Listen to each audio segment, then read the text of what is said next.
Bonjour les premières spé.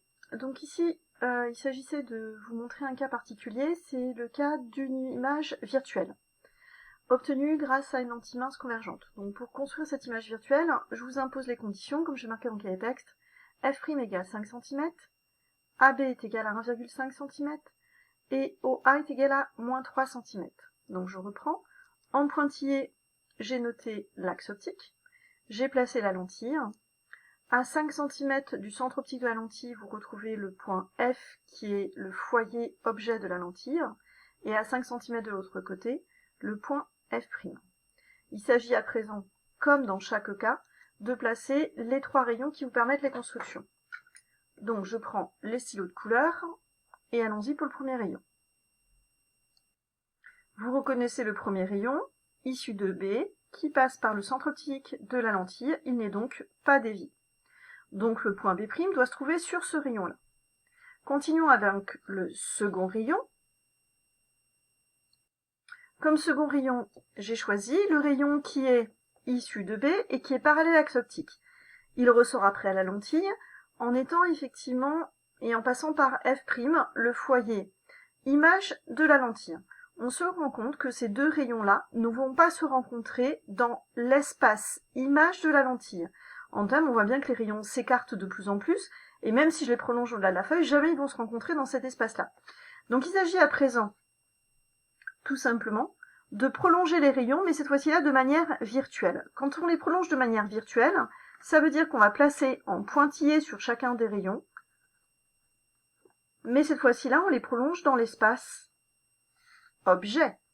Voici le premier rayon, je prolonge le second, et vous voyez effectivement que ces rayons, de manière tout à fait étrange, se coupent en un point qu'on va appeler B', qui est bien le point image, mais ce point image, B', ne se trouve pas dans l'espace objet, ne se trouve pas dans l'espace image de lentille, mais se trouve dans l'espace objet de lentille.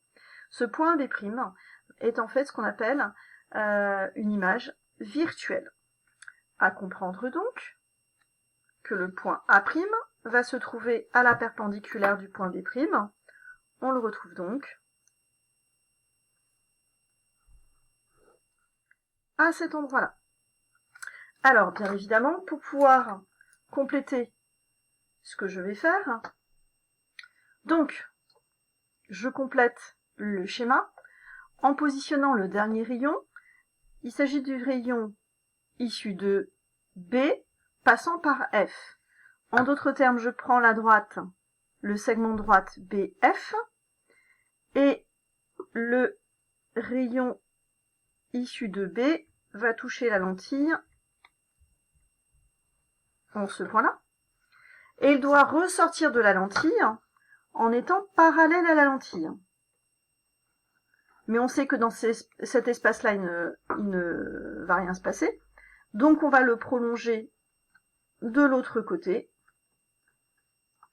et on se rend compte qu'en le prolongeant dans l'espace objet, il se trouve rencontrer le point B', ce qui indique bien que les trois rayons rejoignent au même endroit, c'est-à-dire au niveau de l'image de la lentille.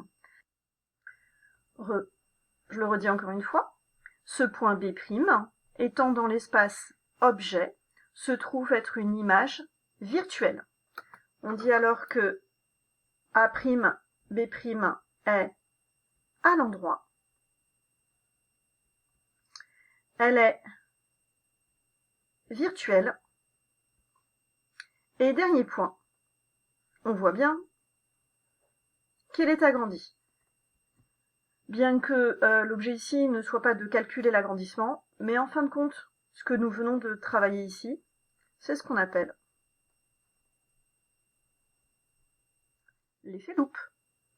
Voilà, je vous laisse refaire cette construction et calculer le grandissement comme exercice d'application. Merci, au revoir.